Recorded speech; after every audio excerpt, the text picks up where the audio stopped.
Hello everyone, welcome back to my channel. तो यहाँ पे देखेंगे 2 जनवरी के द हिंदू में हमें क्या क्या पढ़ना है। तो चलिए स्टार्ट करते हैं यहाँ से। 1 मिनट। फर्स्ट पेज पे हमारा ये जो है ये हम देखने वाले हैं। बात की जा रही है XPoSat in orbit to study black hole and neutron star. मतलब जो एक्सपोसैट है वो ब्लैक होल के बारे में और न्यूट्रॉन स्टार के बारे में स्टडी करने वाली है। तो इसरो ने क्या किया है, kicked off the new year with the launch of PSLV C58 x ray polymeter, ठीक है, पोलारीमीटर सैटेलाइट एक्सपोसैट। तो आपको ये एक्सपोसैट का अगर फुल फॉर्म आए तो आपको ये याद रखने की ज़रूरत है। एक्सरे पोलारीमीटर सैटेलाइट है एक्सपोसैट मिशन। मंडे को क्या हुआ है, ये लॉन्च हुआ है।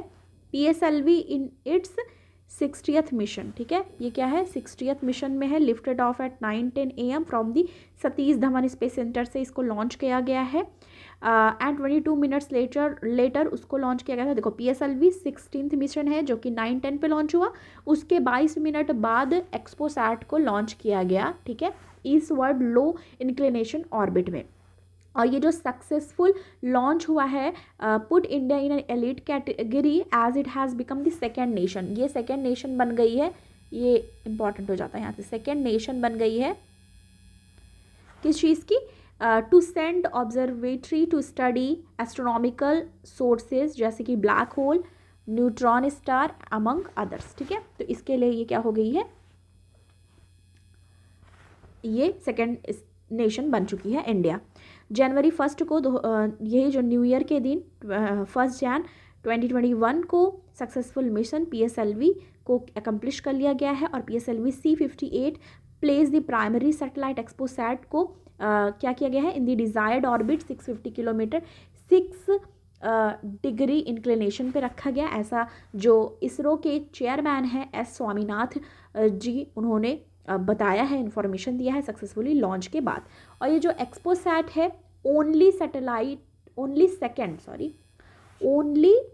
सेकेंड, ये याद रखना है लाइन, ओनली सेकेंड जो ये है एक्सरे पोलारीमीटर मिशन है वर्ल्ड में, ठीक है, पूरे वर्ल्ड में ओनली सेकेंड पॉलीमेट्री मिशन है पूरे वर्ल्ड में। ये लाइन यहाँ से इंपॉर्टेंट हो जाती है, ये हमें याद रखना है।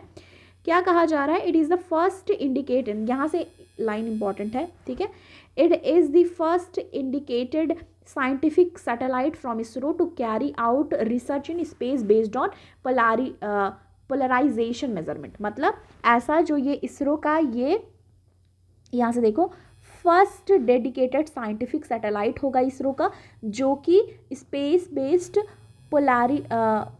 ये यहाँ पे है ना पोलराइजेशन मेजरमेंट होगा, पोलराइजेशन मेजरमेंट होगा किस चीज़ पे, of X-ray emission and celestial sources पे। तो ये क्वेश्चन आ सकता है प्रीलिम्स में कि ये स्टडी किस बारे में हो रही है। तो यहाँ से आपको ये इन्फॉर्मेशन यहाँ से मिल जाती है। इट कैरीज 2 पेलोड, यहाँ पे 2 जो पेलोड हैं जिनका नाम है पॉलिक्स यानी कि पोलारीमीटर इंस्ट्रूमेंट एक्सरे एंड ये जो है एक्सपेक्ट एक्सरे स्पेक्ट्रोस्कोपी टाइमिंग। तो 2 इसमें पेलोड यूज हुए हैं। During the mission PSLV orbit experimental module 3 experiment was also executed to meet the objective of 10 other payload. तो ये आपको यहाँ से इंफॉर्मेशन मिल जाती है कि ये किस तरीके से इम्पॉर्टेंट हो जाता है। यहाँ दूसरा क्या कहा जाता है, GST revenue growth dips to 3 month low. तो GST जो रेवेन्यू ग्रोथ है वो 3 मंथ्स लो देखी गई है। ये भी यहाँ पे देखो, जो ये है गोल्डी बरार, उसको डिक्लेयर कर दिया गया है इंडिविजुअल टेररिस्ट के तौर पे। और ये किसकी तरफ से किया गया है, यूनियन होम मिनिस्ट्री ने मंडे को डिक्लेयर किया है। कनाडा बेस्ड ये है सतविंदर सिंह, जिसका नाम है, मतलब सतविंदर सिंह नाम है उसका, और उसको बोलते किस नाम से हैं, गोल्डी बरार कहते हैं उसे। इंडिविजुअल टेररिस्ट उसको बता दिया गया है under the unlawful activities prevention act UAPA, ठीक है। और ये जो है सतविंदर सिंह यानी कि गोल्डी बरार, ये मास्टरमाइंड रहा है behind killing of singer Shubhdeep Singh Sidhu, यानी कि जो सिद्धू मूसेवाला, शायद उनकी बात हो रही है यहाँ पे। हाँ देखो लिखा है ना लाइन में, सिद्धू मूसेवाला जिनका नाम है सिंगर शुभदीप सिंह सिद्धू उनको उनके जो किलिंग हुई थी उनकी, मतलब उनका मर्डर किया गया था, उनको मारा गया था, तो उसमें इनका बताया जा रहा है कि ये मास्टरमाइंड था बिहाइंड उनके डेथ के। मिनिस्ट्री ने कहा है कि 29 from Shri Muktsar Sahib city in Punjab, जिनमें ब्रैम्पटन कनाडा में है, जिनको लिंक करा गया है to Babbar Khalsa International BKI से, और लिस्ट किया गया है टेररिस्ट के तौर पे और टेररिस्ट ऑर्गेनाइजेशन के तौर पे। ठीक है, तो ये चीज़ें यहाँ से हमको इम्पॉर्टेंट निकल के आ जाती है। आगे आ जाएंगे हम और देखेंगे हमारे एग्ज़ाम के पॉइंट ऑफ व्यू से कौन सा इम्पॉर्टेंट है। यहाँ देखो जगन्नाथपुरी टेम्पल जो है उस वहाँ पे ड्रेस कोड बता दिया गया है। Dress code come into effect, no shorts, मतलब कोई शॉर्ट्स नहीं पहनेगा, शॉर्ट स्कर्ट्स, स्लीवलेस ड्रेस, ये सब वहाँ पे अलाउ नहीं होगा। श्री जगन्नाथ टेम्पल एडमिनिस्ट्रेशन यानी कि SJTA ने, जो managing the Shri Jagannath temple, जो पुरी का मैनेज करते हैं, उन्होंने मंडे को इशू किया है ड्रेस कोड। ठीक है, और डिस्करेज किया है devotee from wearing improper cloth, कि मतलब जो भक्तजन वहाँ जाते हैं इम्प्रॉपर क्लोथ्स ना वियर करें, इस चीज़ को वहाँ पे इंश्योर करने की बात कही गई है। ड्रेस कोड बताया गया है कि आप, जैसे बताया जा रहा है, for girls and womens skirt, jeans and sleeveless cloth are prohibited, ये लाइन यहाँ से बोली गई है। और क्या कहा जा रहा है, मेल जो डिबोटी हैं उनके लिए क्या बोला गया है, वियरिंग शॉर्ट्स पैंट, जैसे शॉर्ट पैंट, टॉर्न जीन्स, ये भी अलाउ नहीं होगा मंदिर में एंट्री के लिए। And were provided dhotis instead, इसके बाद मतलब वो क्या कर सकते हैं, वी प्रोवाइडेड धोती पहन सकते हैं वहाँ पे, पर ये सारी चीज़ें अलाउ नहीं होंगी जगन्नाथ टेम्पल में, जगन्नाथपुरी में। ठीक है, आगे आ जाएंगे। ये हम आ गए हैं एडिटोरियल वाले पेज पे, आप यहाँ से देख लो। तो यहाँ पे आगे कौन सा बताया जा रहा है, री igniting the flame of Indian Korean defence corporation. Indian Korean defence corporation की बात की जा रही है। क्या कहा जा रहा है, in the integrated tapestry of the global geopolitic defence collaboration emerging as the foundational imperatives, जिसमें यहाँ पे जो रिसेंट डिप्लोमेट है during the visit of general Manoj Pande, chief of the army staff India, November 2023, republic of Korea पे वहाँ पे visit किया उन्होंने। Signify a critical juncture in the trajectory of India Korea defence relation, while the visit fortified diplomatic ties is also unveil challenges और necessitating and meticulous consideration, मतलब जो चीज़ें हैं वो बात की गई हैं। Korean view of Indian regional role पे क्या कहा जा रहा है, harder lies in the resistance on the Korean government side to reassess Indian role in the region. It is incumbent upon Korea to comprehend that India is not merely the largest consumer of defense product, कि बोल रहे हैं कि अभी largest जो consumer है defence product का नहीं रहेगी India, rather it stand as a regional power capable of substantial contribution in the peace and stability in Indo-Pacific.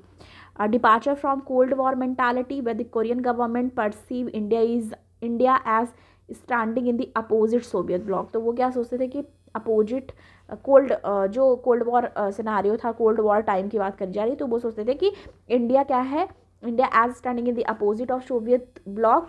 तो ये क्या हुआ था, is imperative from Korea to forge a deeper more meaningful partnership with India. This paradigm shift in Korean government strategy thinking is indispensable for any meaningful engagement between the two nation। तो मतलब उस सब चीज़ों का भी impact रहा है। Both nation need to be transcend the confirm the bilateral cooperation under their rules in the rapidly involving global scenario. तो मतलब क्या क्या चीज़ें हैं, उनको क्या करनी चाहिए, किस तरीके से टाइज स्ट्रॉन्ग होनी चाहिए, क्या है, वही सब के बारे में इसमें एक्सप्लेनेशन दिया गया है एडिटोरियल वाले में। और यहाँ पे US should not be Houthi attack as concern, मतलब ये जो ड्रोन अटैक हुआ है उसकी बात की जा रही है यहाँ पे। PSLV जो अभी हमने पहले ही डिस्कस कर लिया है, यहाँ पे PSLV C-58 mission symbol of the demand being made of ISRO, तो उसके बारे में हमने ऑलरेडी डिस्कस कर लिया है। एक्सपोसैट के बारे में और सारी जो यहाँ पे PSLV और ये सब बारे में डिस्कशन हमने ऑलरेडी फर्स्ट पेज पे ही कर रखा है। नेक्स्ट आ जाएंगे और कौन सा देखेंगे, कौन सा इंपॉर्टेंट है। यहाँ पे देखो टेस्ट एंड कॉन्टेस्ट वाले पेज पे हम हैं, इसमें क्या कहा जा रहा है, India's 1991 crisis and the RBI governor role. तो इम्पॉर्टेंट है किससे, इकोनॉमी के पॉइंट ऑफ व्यू से, क्वेश्चन बहुत बार आ चुका है। ये हम यहाँ पे समरी में इसको देखेंगे क्या कहा जा रहा है। तो यहाँ पे देखो फोटो में किसकी फ़ोटो दी गई है, एस वेंकट रमन की फ़ोटो दी गई है, एस वेंकट रमन जी की फ़ोटो दी गई है। न्यू दिल्ली नवंबर 26, 1992 की है ये, ठीक है। देख लो यहाँ पे क्या कहा जा रहा है, देखेंगे। S Venkataraman led RBI effort during India severe balance of payment stress. तो आपको ये लाइन ऑब्वियसली पता होना चाहिए एज एन एस्पिरेंट, और अगर आप इकोनॉमी के स्टूडेंट हो, कि severe balance of payment stress देखा गया था 1990 से 1991 के बीच में, including initiative raise international loan, pleading India's gold reserve which salvage the country financial reputation and preserve the potential default. तो मतलब किस तरीके से ये एक सिचुएशन थी जो कि बहुत ही ज़्यादा सीवियर थी, क्योंकि ऑब्वियसली देखा जा रहा था balance of payment stress. Under the leadership RBI implemented import comprises measure by the raising cash margin, उन्होंने बढ़ाया cash margin on import and stringent strategy reduce the current account deficit, उसके बाद रिड्यूस किया current account deficit, stabilising balance of payment, कि किस तरीके से balance of payment को स्टेबलाइज किया जाए। देखो BOP बैलेंस ऑफ पेमेंट बहुत ज़रूरी है, इसको स्टेबलाइज रखना। He is also displayed openness by inviting diverse opinions, ठीक है, और एक्सपर्ट जिसमें critical voices discuss critical economic matters, demonstration, inclusive and non hierarchical approach to the decision making, मतलब हर तरीके की चीज़ों के लिए कि आप डिसीजन दे सकते हो, आप मतलब सारी चीज़ों पे ओपन रहे, जिसकी वजह से कैसे भी करके उसको किया गया। अब देखो यहाँ पे ये न्यूज़ में क्यों आया, S Venkataraman an IAS officer रह चुके हैं ये, who served as the governor of RBI। Question बन सकता है, ठीक है, इंपॉर्टेंट हो गया कि जो एस वेंकट रमन है, S Venkataraman IAS officer रह चुके हैं और गवर्नर रह चुके हैं RBI के दिसंबर 1990 से 1992 तक, उनकी डेथ हुई है रिसेंटली, ठीक है। इस वजह से ये न्यूज़ में है, प्रीलिम्स में आ सकता है, ठीक है। अब प्रीलिम्स में ये आ सकता है कि किनकी डेथ हुई, वो कौन थे, और मेंस में कैसे लिंक कर देगा, मेंस में ये पूछ लेगा बैलेंस ऑफ क्राइसिस,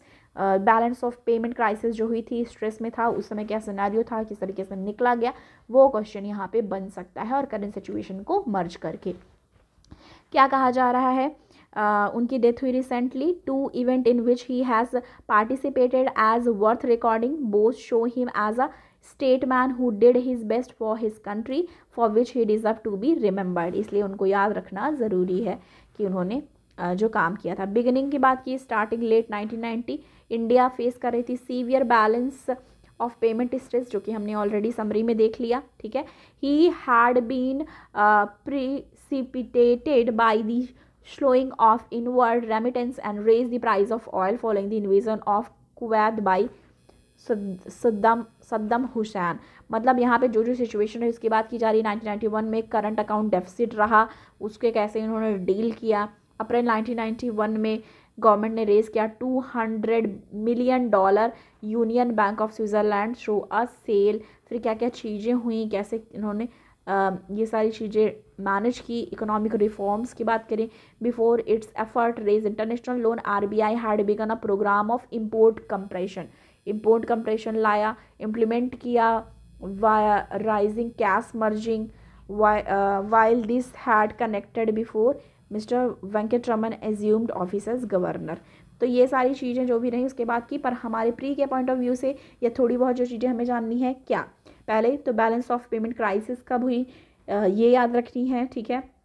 और ये कौन थे, एस वेंकट रमन, ये IAS ऑफिसर थे एंड वो सर्व कर चुके हैं गवर्नर ऑफ RBI, ठीक है, रिजर्व बैंक ऑफ इंडिया के गवर्नर भी रह चुके हैं। तो इन्होंने चीज़ें करी, किस तरीके से बाहर निकले उस सिचुएशन से, इसलिए इनको याद रखना ज़रूरी है। उनके आज अभी उनकी डेथ हुई रिसेंटली, इस वजह से ये न्यूज़ में आया है। Why did FIUIND act against virtual asset provider. तो ये समरी हम देखेंगे क्या कहा जा रहा है। दिसंबर 28 FIUIND ने इशू किया है शो कॉज नोटिस, ठीक है, 9 offshore virtual digital asset service provider को for operating illegally and not complying with the PMLA। तो ये इंपॉर्टेंट हो जाता है न्यूज़। इसमें क्या बताया जा रहा है, VDA SPS were brought under the anti money laundering finance of terrorism के तहत आता है ये फ्रेमवर्क इन मार्च 2023 ये लाया गया था। Mandatory them to report verified identities, financial position, suspicious transaction and among other obligation, कि मतलब इस तरीके से जो भी एक्टिविटीज़ हो रही हैं वो आपको बताना ज़रूरी हो जाता है। The objective is to monitor financial transaction curb money laundering and prevent terror financing. ठीक है, तो ये PMLA यानी कि prevention of money laundering act से रिलेटेड है। अकॉर्डिंग टू रंजना अधिकारी जो कि पार्टनर है इंड्यू स्लेव, the objective of PMLA and its reporting obligation to enable monitoring and tracking financial transaction को देखना है मनी लॉन्ड्रिंग और टेरर फाइनेंसिंग से रिलेटेड। तो उसी से ले आया है। FIUIND किससे रिलेटेड है, ये क्वेश्चन आता है तो हमें पता होना चाहिए PMLA से रिलेटेड है। नेक्स्ट देखो यहाँ पे क्या बात हो रही है, उत्तराखंड ने बैन कर दिया है परचेज करने पे agriculture and horticulture land in state by outsider, कि आउटसाइडर वहाँ पे नहीं ले सकते हैं। कहाँ पे, उत्तराखंड में। देखो इसी पे पूरी बातें हुई है। चीफ मिनिस्टर पुष्कर सिंह धामी ने ऑर्डर किया है डिस्ट्रिक्ट मजिस्ट्रेट उत्तराखंड को, डिनाई किया है attempt by outsider to buy land in the state for agriculture और हॉर्टिकल्चर के पर्पज से वो नहीं ले सकते। These order will be remain in place until the 5 member drafting committee जो कॉन्स्टिट्यूट की जाएगी स्टेट गवर्नमेंट के द्वारा डिटेल एग्जामिनेशन के लिए रिपोर्ट के, और सबमिट की जाएगी कमेटी ऑन भू कानून। अब देखो क्वेश्चन कैसे इंपॉर्टेंट हो जाता है, ये एक फैक्ट हो गया प्री के पॉइंट ऑफ व्यू से। ये पूछ लिया गया कि भू कानून कहाँ पे जो कमेटी कहाँ पे लाई गई है या क्या चीज़ें हैं या अभी न्यूज़ में रही, तो वो उत्तराखंड से रिलेटेड लैंड लॉ है ये भू कानून, जो कि सबमिट करेगी रिपोर्ट गवर्नमेंट को। और ये जो ऑर्डर है फॉलोड प्रोटेस्ट हुआ स्टेट कैपिटल देहरादून में by social organisation under the umbrella of Mool Niwas भू कानून समन्वय संघर्ष समिति के द्वारा ये करा गया वहाँ पे। They demanded curb on the large scale sale of land in Uttarakhand to people from outside the state and also raising the minimum number of year required for non Uttarakhand residents to get a domicile certificate. Background क्या रहा इसकी बात करें तो mister Dhami ने कहा the government in May 2023 decide किया उन्होंने that authorities will perform background checks of prospective buyers, की वो बैकग्राउंड चेक करेगी प्रस्पेक्टिव जो बायर्स हैं। The stated purpose for buying land will be examine, कि किस पर्पज से वो लैंड ले रहे हैं वो एग्जामिन किया जाएगा। We have stop the purchase of land by outsider for the purpose of agriculture and the verification of all other types of land will be done, कि मतलब पहले एग्जामिन करेंगे और एग्रीकल्चर और हॉर्टिकल्चर के पर्पज से वहाँ पे वो नहीं देंगे ज़मीन। 2024 एक्सपेक्ट किया जा रहा है अ ईयर ऑफ गगनयान, ऐसा बता रहे हैं जो इसरो के चेयरमैन हैं। First girl Sainik school open हो गए हैं मथुरा में 870 स्टूडेंट के साथ। No tsunami threat in India, ऐसा इनकोसिस ने बताया। ठीक है, तो बस ये सारी चीज़ें जो न्यूज़ है हमारा। वर्ल्ड में क्या है, नोबल पीस विनर जो है मोहम्मद यूनुस, उनको कन्विक्ट किया है बांग्लादेश लेबर लॉ केस के रूप में। तो बस ये थी आज की जो भी न्यूज़ हमें पढ़ना था हमारे एग्ज़ाम के पॉइंट ऑफ व्यू से। आई होप आपको वीडियो पसंद आई हो, पसंद आए तो लाइक करें, चैनल पे नए हैं सब्सक्राइब करें और वीडियो को शेयर करें लोगों तक। Thank you so much for watching. Thank you.